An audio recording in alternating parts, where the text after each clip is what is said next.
These bulbs claim almost identical specs, but internally they are completely different products. And today we are going to compare them electrically, thermally and physically.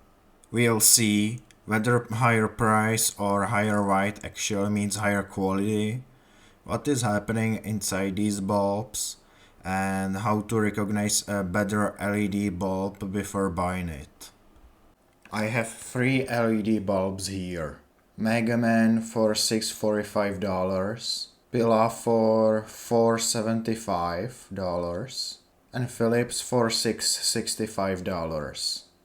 All three bulbs have almost the same size, around 13 watts, around 1521 lumens, and a color temperature of 2700 Kelvin.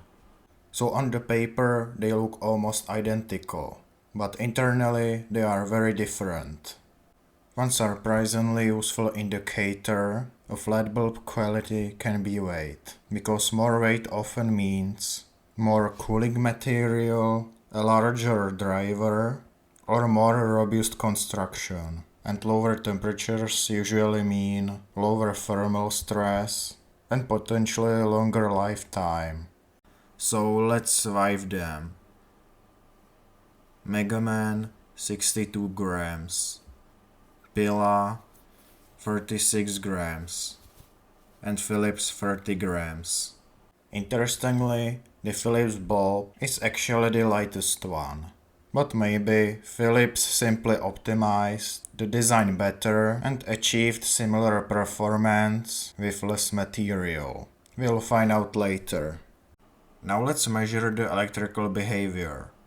I'll measure real power using a wattmeter, voltage using a multimeter, and current using another amperemeter. From voltage and current, I can calculate apparent power. Then, by dividing real power by apparent power, I should theoretically get power factor. Or maybe not. You'll see a very interesting problem with modern LED drivers. All bulbs are tested in the exact same socket and the exact same orientation and under the exact same conditions. The first bulb is the Mega Man. I let it run for 15 minutes before measuring. 59 milliamps, 236 volts, which corresponds to about 13.9 volt amperes. The wattmeter shows 13.8 watts. That means the calculated power factor is extremely close to 1. At least according to these measurements, this bulb behaves very similarly to a normal sinusoidal load. Now the Pilla bulb. Again, I let it run for 15 minutes. The result: 47 milliamps, 236 volts, which corresponds to about 11.1 volt amperes. But the wattmeter shows 12.8 watts. And here we have a problem. That result is physically impossible, because real power cannot be higher than apparent power. Modern LED bulbs often use switching drivers with highly non-sinusoidal current draw. That can confuse cheaper power meters and even some true RMS multimeters. So at least one of the instruments is clearly struggling with the waveform shape produced by the LED driver. Finally, the Philips bulb. The result: 46 milliamps, 235 volts, corresponding to about 10.9 volt amps. But the wattmeter shows around 13 watts. Again, another physically impossible result. Interestingly, the Mega Man bulb produced measurements that actually make physical sense. That could mean better power factor correction, a cleaner current waveform, or simply a driver that behaves more like a sinusoidal load. On the other hand, the more complex waveform behavior of the other bulbs may also indicate more advanced switching electronics. So this alone does not automatically mean the Mega Man driver is objectively better, but it is definitely interesting. Temperature is very important for LED lifetime. Higher temperature accelerate aging, stress the LEDs, and especially damaging electrolytic capacitors inside the driver. So now I will compare the temperatures. I attached a small black square to the bottom part of each bulb and measured the temperature after 5 minutes, 15 minutes and 30 minutes. The emissivity is set to 0.95. The thermometer is not measuring the true internal temperature of the bulb. It is only measuring the temperature of the black square. This is important because every bulb has the different surface finish and ER measurements would otherwise not be comparable. First again, the Mega Man. 31 degrees Celsius, 35.7 degrees, 39 degrees. Now the Pila bulb. 35.6 degrees, 40.3 degrees, 42.7 degrees.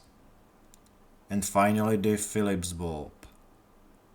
36.3 degrees, 37.9 degrees, 38.7 degrees. The cheap lightweight Pila bulb ran the hottest.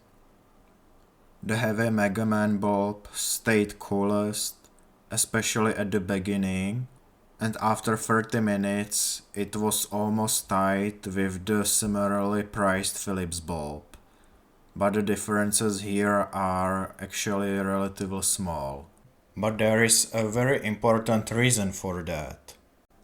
All bulbs were tested in open air, base down orientation, and surface temperatures were measured externally. This is actually a best case cooling scenario. Real temperature inside enclosed fixtures can be much higher, and inside a closed ceiling fixture the differences between these bulbs could potentially become much larger. And now comes the most interesting part. What is actually inside these bulbs? I'll start with the heaviest bulb, the Mega Man. This bulb was by far the hardest to open. I actually had to use a saw and remove a very large amount of adhesive before I could access the inside. That already tells us something. Inside, we immediately see a large aluminum body, screws pressing the LED PCB against the housing, a large amount of thermal compound or adhesive, and a relatively complex driver design. This is clearly not the cheapest possible construction. The LED board is mechanically pressed against the aluminum body to improve heat transfer. And there are also many LED chips, which reduces the current per LED and potentially reduces thermal stress.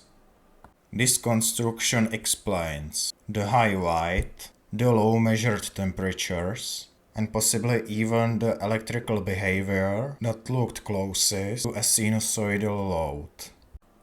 Now let's look at the Pila bulb. The difference is immediately obvious. This bulb opened very easily. There was only a very small amount of adhesive, and the construction is much simpler. Compared to Mega Man, there is much less metal, a much smaller thermal mass, a much simpler driver, and the LED board is mounted far less robustly. There is only a thin metal plate behind the LED and the entire bulb feels more aggressively cost optimized. This also explains the much lower weight and likely the slightly higher temperatures. The design is not necessarily bad, but it is clearly optimized for lower cost and minimum material usage. Finally, the Philips bulb. Interestingly, Philips looks like something between the two previous designs. It is much lighter than the Mega Man, but internally it looks significantly more refined than the Pila. There is a proper matter thermal structure, a separated driver section, and overall a cleaner and more optimized design. However, compared to the Mega Man, there is less material, less thermal mass, and the construction feels much more optimized for minimum weight, which perfectly matches the measured 30 gram weight. Philips seems to rely more on efficient engineering and optimization rather than simply adding more metal. Now that all three bulbs are open, the differences become very obvious.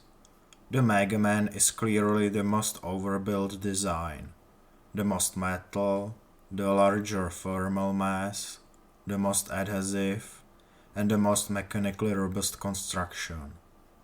The Pila bulb, the simplest construction, the least amount of metal, and the most aggressive cost optimization. And finally, the Philips design is more balanced, still reasonably engineered, but clearly optimized for lower material usage and lower weight. Interestingly, the internal construction matches the measurements surprisingly well. The heaviest bulb also had the lowest measured temperatures and the most physically believable power measurements. So does a more expensive or heavier LED bulb automatically mean a better quality? Not always. But this test shows that weight can actually reveal a lot about the internal design of an LED bulb. More weight often means more aluminium, better cooling, a larger driver, and potentially lower thermal stress. At the same time, modern optimized designs like the Philips bulb show that lower weight does not necessarily mean poor engineering. The most important thing is what is happening inside. And after opening all three bulbs, the differences are much larger than the packages suggests. But internally, they are completely different products. And this is exactly why engineering teardowns are far more interesting than just reading the box. This is Emergency Power Lab. Subscribe, leave a like, and write a comment. And see you in the next video.